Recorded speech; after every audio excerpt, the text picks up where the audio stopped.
Romeine 6 verse 1 tot 11.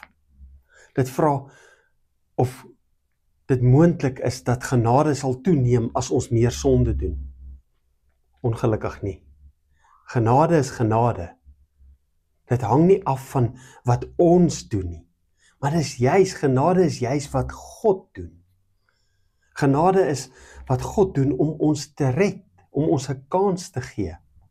Ons sien dit ook verder in hierdie gedeelte, wanneer hy sê, ons weet tog, dat die sondige mens, wat ons was, saam met Christus gekruisig is, sodat ons sondige bestaan beëindig kon word. Ons is dus nie langer slawe van sonde nie.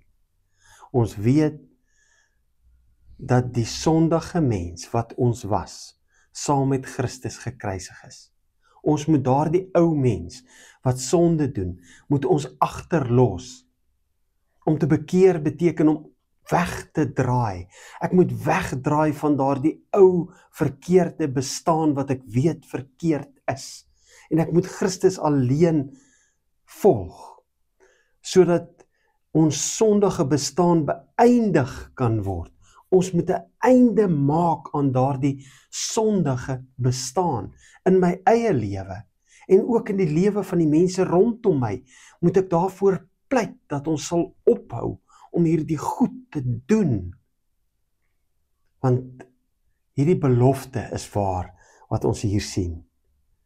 Dit maak dat ons nie langer slawe van die sonde is nie.